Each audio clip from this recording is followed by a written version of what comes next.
Hello everybody, my name is Ray from the Kindamon YouTube channel, and I would like to welcome you all to a Snapshot video. This is 25W15A, I believe.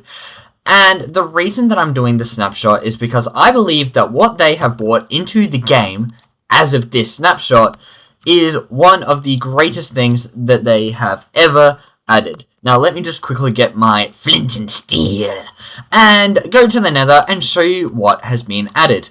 Now, I've read the changelogs, and from what I can see, there is a couple other changes that I want to show off.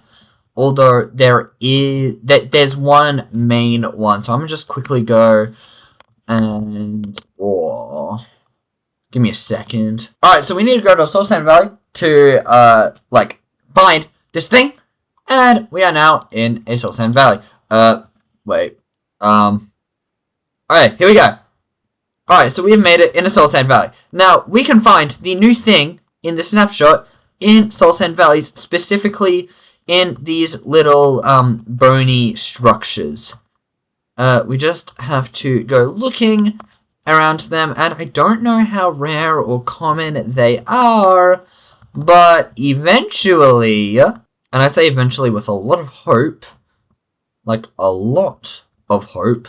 Eventually, with a little bit of hope, we can find this guy, which can be referred to as a dried ghast.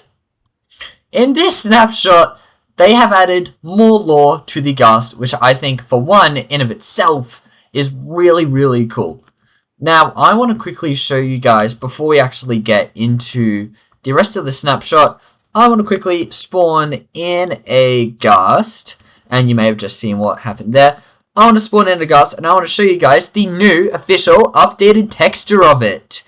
It looks more... It's looking like what the new mobs are looking like with all of the new updated textures. But yeah, this is what a ghast now will be looking like.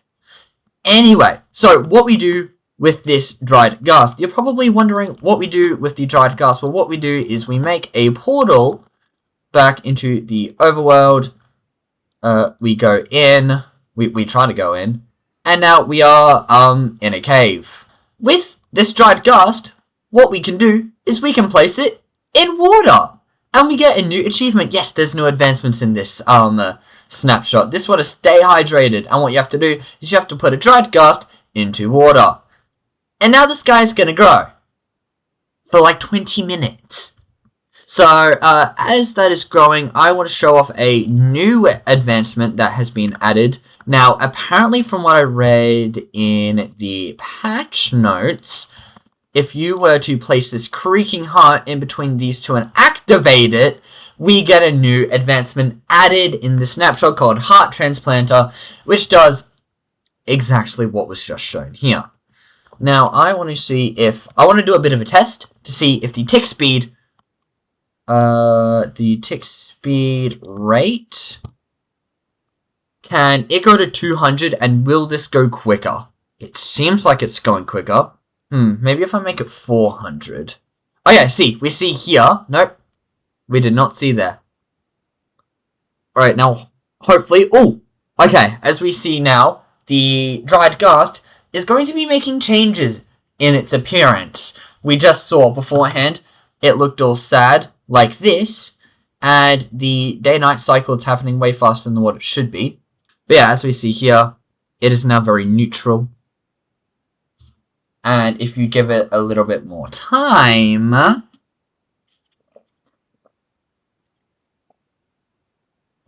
Okay, see, now it's happy! Compared to this, you can obviously see a change. And also, like, the color of it, the color also changes. I'm pretty sure. Yeah, it does. It does change. So, now, at this rate, you have to give it any second. It's gonna turn into night again. And we've got a happy ghastling! So, we now have a ghastling. Now, this ghastling is going to follow its owner. And in this situation, I am its owner. So it's going to stay within 16 blocks of me. As far as what I've heard. So I want to test this theory. Hey, buddy. I mean, it's coming over. It's a bit slow, I will say. But yeah, it should be it should follow its owner to an extent, or like whoever summoned it into the world. If not, if it can't find its owner, then it's going to go to either a parent mob, so like a parent sheep, and stay within like, I think 16 blocks of that, or it'll stay within 32 blocks of its spawn zone, and its spawn zone is here, so it's going to stay within 32 blocks of that area, making sure that our little ghastling over here isn't going to die. Now, what do we do with a ghastling, you may ask?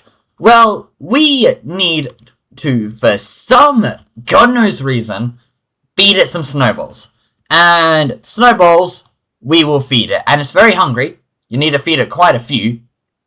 Quite a lot. It is a hungry guy. Oh, accidentally. Here he is. We got a Happy Ghast. Now, this little happy chap is, happy. It is a ghast, but it is happy. That's its whole thing. Like, I'll spawn a couple more here. It's just happy. Now, something different between a regular ghast and a Happy Ghast is that if we see a ghast here, we try to jump on it, it doesn't do anything. It's just, you phase through it. With the Happy Ghast, if you try and jump on it, it's a platform. And you stay on the platform, and it's not going to move. So what you can do, in theory... Wait, is that... Nope, wrong ghast. What you can do is you can make a ton of ghasts, Happy Ghasts, and what I would like to do is to make, like, a parkour course... That's the wrong ghast. A parkour course with all of these ghasts. Just flying around. So you saw me jumping around these ghasts, and this in of itself would be great for Minecraft. But what if I were to say that with these simple materials, 2 glass, 3 leather, and wool, you can create something that I would like to call a harness. Now you can change the color of the harness as much as you would like. I'm just going to make a red harness. Now what you do with the harness is that you right click it onto a Happy Ghast, and now it's got this! And it's an even happier ghast with, goggles and stuff. What you do is you right click onto it, and then, as you see here, for one, the F5 screen has been, like, dramatically zoomed out. Here, you see, this is what it usually is. Right click on here, you can see much further, which is really, really, really cool. And from there, you can go. And you can just fly around to your heart's content. You can go up. You can go over here. It's really, really cool what you can do with it. But what I am most interested about it, or something that I am very, very interested about what the Happy Ghast is able to do, let me just make this. Alright, buddy, you're coming with me. Something that I'm very, very excited to do with the Happy Ghast is that it will be able to be used as a somewhat easy way to do build under things. So what you can do is you can go down and you can go up. It's a bit hard to use if you're just starting to get to know it, but yeah, you can do stuff like that. And then because it's a platform that you can just stand on, you'll be able to do stuff like this, and you can also like crouch on it. You can do everything that you would to a normal block, and you can just build stuff. And the thing is, this guy is somewhat easy to find if you have a Soul Sand Valley. If you don't have a Soul Sand Valley, Mojang has also accommodated your needs for that.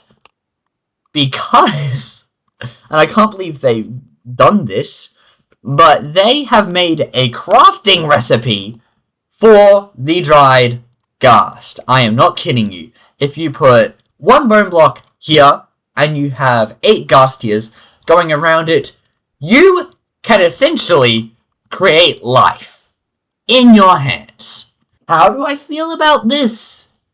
I don't really know, like, in terms of the lore of Minecraft, but just the idea of being able to make a Happy Ghast this easily is very, very, very exciting.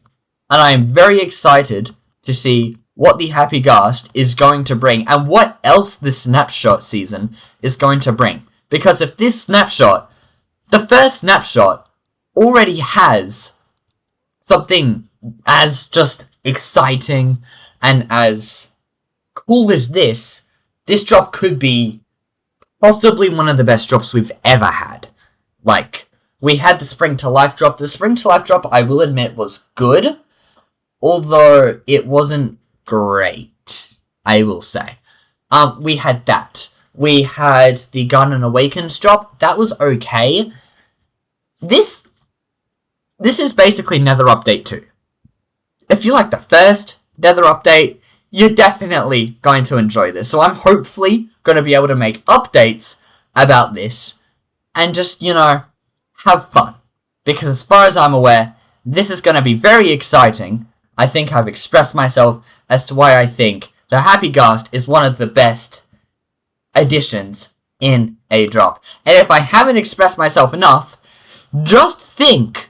Also, I forgot to mention this, there can be 4 people riding on one Happy Ghast.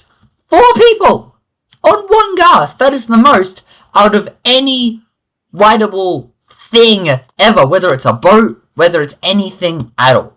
It is the most. And also, I just want to quickly test this out. Am I able to... That's a voe. Am I able to use a boat on the Ghast? Oh, wait. No. We're gonna get back on you. We're gonna go a bit over this way. Yep, we can get off now. And in theory, it should fall onto the Ghast. Oh, okay, that's interesting. So if I am on the Ghast in a boat, it's not going to recognize me as a player. I wonder if that's going to get changed. Or if that's just going to be a permanent... Is it just going to stay as a boat? A player on a boat on a Ghast doesn't count as a player on a Ghast. That's something I'm going to be interested to see if they change at all. Other than this, they also added like the locator bar, but it's sort of hard to demonstrate with one player in the world. So I will leave that probably. If you are curious, there just watch the Minecraft Live if you haven't already. That explains everything. But yes, as I said, I think that's going to be all from me today. I hope you all enjoyed. This was very fun. And yeah, I will be seeing you next time, where hopefully the Happy Ghast will be getting a couple more updates, and we might even be getting something new. So yeah, we will be seeing you next time.